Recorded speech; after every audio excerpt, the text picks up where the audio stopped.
There's a creative philosophy I've been thinking more and more about as I grow older and continue to create these silly YouTube videos for y'all. Life's too short, just do it. Even if it's not this grand epic with the best production values, special guest stars, or Sakuga animation you envisioned in your head, you should still scrape up what you can and do a version of that idea, cause who knows when you can't do it anymore. I think the existential dread of the COVID lockdown, coupled with the popularization of TikTok, caused a whole surge of youthful and new voices in many creative spaces, specifically for our purposes today, the musical theater world. We've seen people like the creator of Epic the Musical, Jorge Rivera Herranz, launch to superstardom with his TikTok career, and now he's getting an animated movie based on his creative work. But sadly, not everyone can be Jorge in terms of pulling those big numbers and successes. He got lucky with a lot of support at just the right time to become a wholesome underdog story. However, I'd say just because your art isn't going to be the biggest, most revolutionary thing out there, doesn't mean you should not tell your stories. Even if just one person connects to your niche little weird passion project, then I think you succeeded. So today, I'm going to recommend you Sushi Soshi's indie musical hidden gem, Rockabye. Rockabye is an indie musical produced in 2022 with a pro shot that has less than 200k views on YouTube as of this video's creation. Although calling it a pro shot would be generous, as my main critique of the show is that the video version most people are gonna experience this musical through is quite jank. The cast recording album sounds phenomenal, but it's clear the limited resources for the stage version affected how the final musical would be seen to us, with the lighting in the stage and some of the audio not translating well to internet video. Maybe this style is more tolerable if you watch slime tutorials on the regular, but either way, I can spin this critique into a positive, as this quality has a certain old YouTube vintage charm that would find in stuff like early Star Kid. And it's clear the crew behind the scenes learned their lessons based on the video quality of the other musicals they've been working on unreleased since Rockabye. Speaking of, the story of Rockabye involves 5 queer young adults being chosen by their band manager to put a Lovecraftian horror to sleep to save the universe. Legit, in any other video on this channel, I'd be talking about a Super Sentai or Power Rangers show with this premise, but nah, these guys have to talk out their problems and sing songs instead of throwing hands. We still have heated drama between men though, don't worry.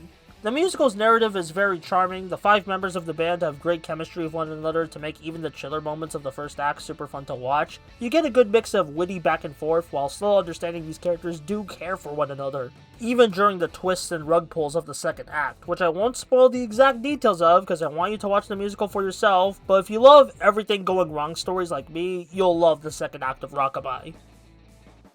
The actual music of this musical is quite good. I prefer the more character-focused songs of the second act, but the first act has its moments, even though it does take a bit to get to the truly standout songs. But on the bright side, the music only gets better as the show progresses rather than peaking early, which makes for a much more engaging watch. My personal favorite songs I want to highlight are Better Than Yours, because the venting about quality versus popularity of art hits close to home while just being a funny song in its own right.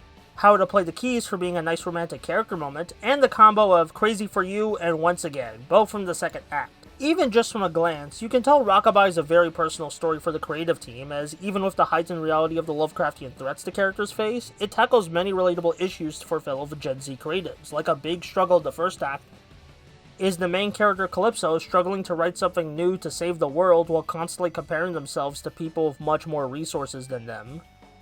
Another cool thing about this show is that we have a variety of queer characters just existing as regular-ass people while not hiding their gayness to fit in with a heteronormative society. It's not a work driven by what would sell to the most audiences, it's a work going, you know what would be neat to see in a story both in terms of representation and concepts?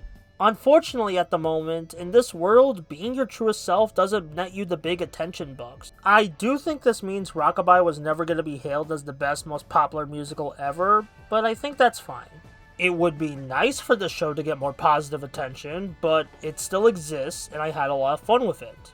I think it accomplished what it set out to do quite well in giving an outlet for both the creative crew and their small but passionate audience to let out their inner frustrations with the world and fun ideas into a neat piece of art.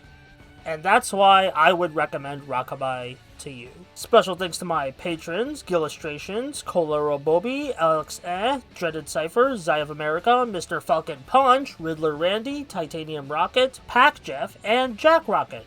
You can support me on Patreon for $1 a month in order to get your name read out loud in the credits.